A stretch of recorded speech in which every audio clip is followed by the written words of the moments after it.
Amber Stroud Mertel was outgoing, popular, and caring. But sadly, she passed away in November of last year at the age of 42 after a short battle with skin cancer. Amber had just celebrated 18 years with the U.S. Department of Veterans Affairs, but she is probably best remembered for helping others through volunteer work across the Topeka community. I recently sat down with several friends and family members to learn about her passions and accomplishments, and we tell just a snippet of her story in this month's posthumous selection for Everything Woman. Amber was born in Topeka on July 27, 1980. She was a good kid, but she was ornery, and she tried to pull some stuff on me as a teenager, but she didn't get away with much because she was a lot like me. So if I would do it, I assumed she was doing it. So I caught her some. Amber also knew her future husband when they were both teenagers. We actually first met when we were, I was 15 or 16, I guess, working at Montgomery Ward's when it was still out at Westridge Mall. We both worked there together. In her late teens, Amber was hired by the owner of Jeremiah Bullfrogs, Rob Fately, and they maintained a great relationship and fundraising partnership for almost 25 years. She led by example. I mean, I hired her as a young 18-year-old, wild, and as you are at that age, and watch her mature to become a mother and a great leader and a great role model for women. She completed her undergraduate studies at Washburn University and later earned a master's degree in healthcare leadership from Friends University.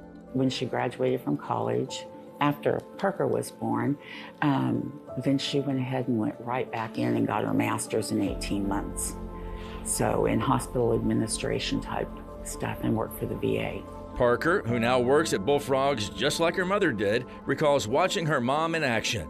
She never needed anybody to help her. She always did everything herself, and if she wanted it done right, she would do it herself.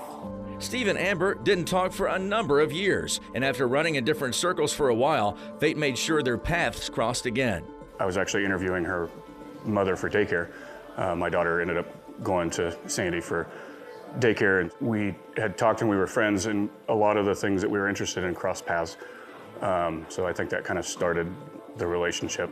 After a dating period, the couple went on separate business trips to Europe at the same time. Spent 2 nights in Paris and got engaged on the top of the Eiffel Tower, and then we did the breakfast, lunch, dinner in 3 different countries. Amber's home was soon filled with love from partner and husband Steve Mertel, daughter by birth Parker Stroud, daughter by love Mackenzie Mertel, and her dog Panda.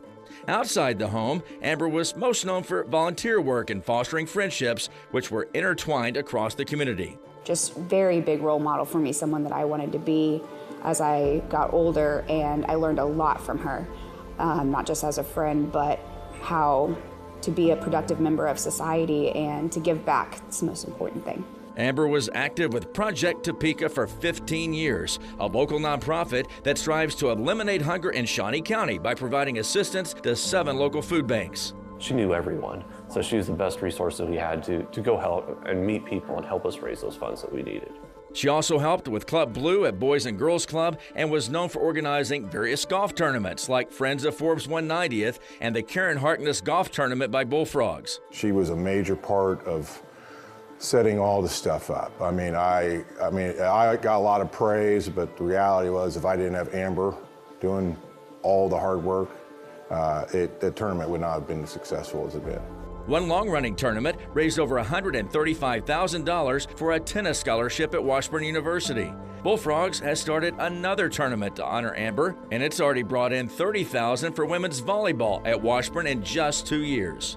So it was quite eye-opening for us to realize what a wonderful person we had raised.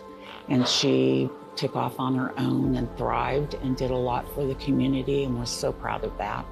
A common thread of sentiment seems to run through the fabric of so many lives, how proud Amber would be and how honoring her legacy pleases everyone who knew her. I think that everyone in this community would agree that she deserves this. I didn't even realize till after she was gone how many lives she really had touched, how many people she had helped. I wish I had known when she was still here.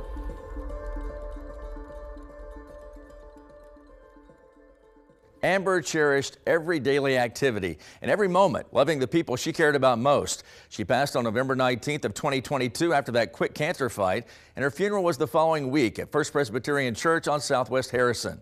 It seems obvious to those who knew her best that her impact set a high standard in this community that will be recognized and remembered for years to come. If you think you know someone who should be an Everything Woman, just go to KSNT.com and nominate them there. Again, we feature these stories on the last Tuesday of each month. Everything Woman, sponsored by Sharp Honda, Topeka ER and Hospital, and Washburn University.